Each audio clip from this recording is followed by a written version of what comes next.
What's next? What's next on your hit list of subjects that you're just going for? Did you see that Mark Zuckerberg's not sorry, by the way? Have you He's seen now this? decided he's not sorry, and that the last It's 20 years of amazing. apologizing, he now resents. Yeah, he's turned and he's grown his hair, and Uh-huh. he's going through clearly a midlife crisis. But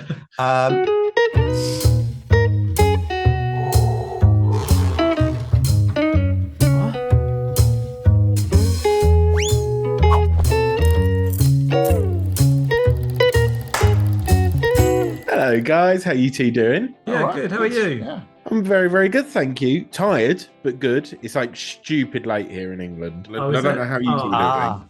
I'm sorry. Sorry to hear that. No, it's fine. Like I see about 4 of you right now, so if anything, it's a good thing. Yes.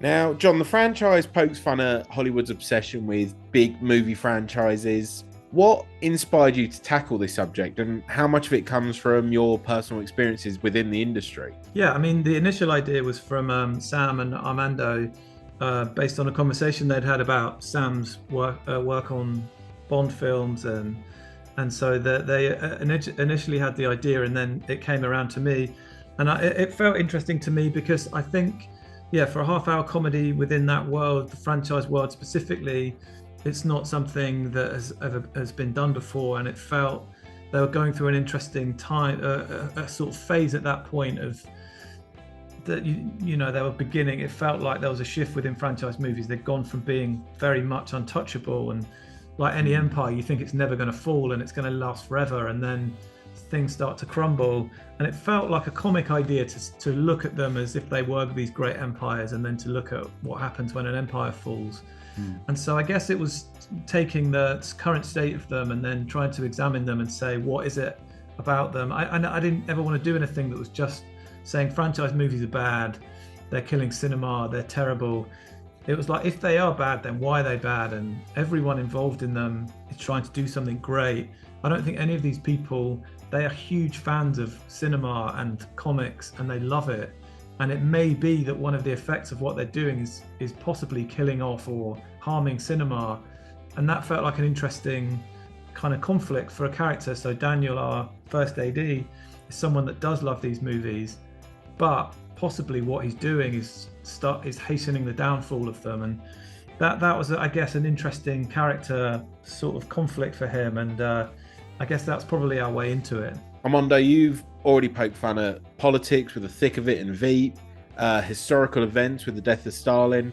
Now you're tackling Hollywood. So what's next? What's next on your hit list of subjects that you're just going for? Well, I'm always interested in where power and influence is, and so social media is something actually that John and I have been working on together on a film script, which we hope to shoot next year, but set in that world of, you know, the next generation of your Zuckerbergs and your Musks and your Peter Thiels and all these people.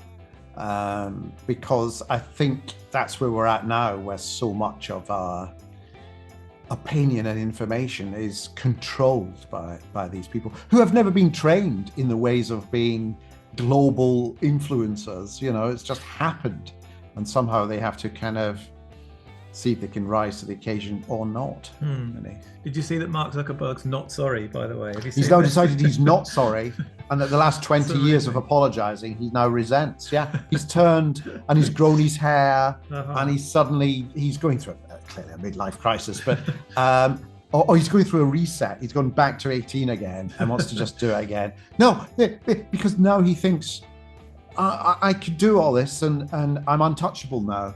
So he's, you know, like any Roman emperor, he now thinks he's a god. Don't even bother writing the movie. Just, we can put you two talking about it out. There's your Oscars. Right.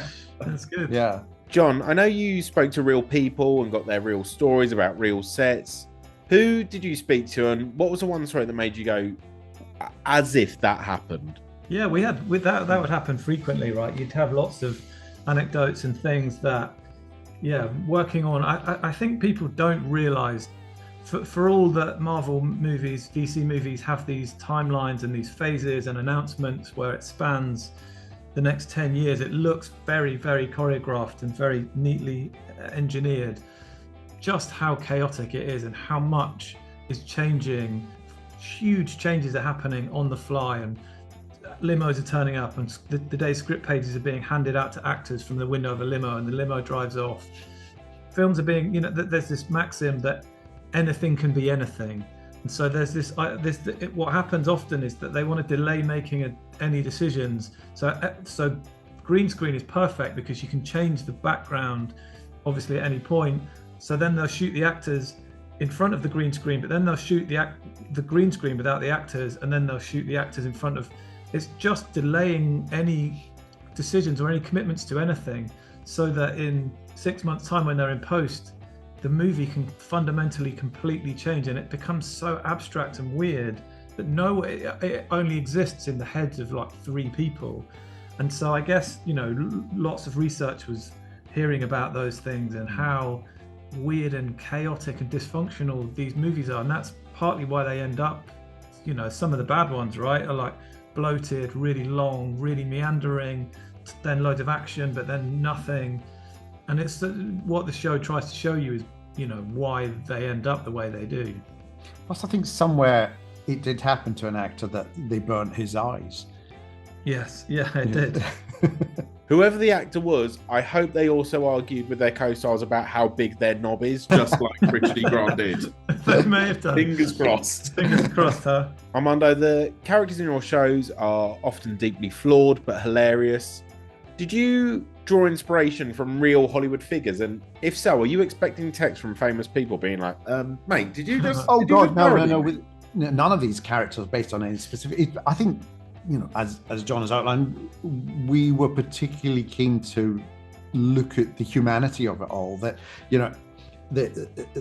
underneath this massive corporate machine, there are these vulnerable people who, as John said, really want to do good stuff, are talented, are passionate, but are just genuinely wondering, are we doing the right thing here?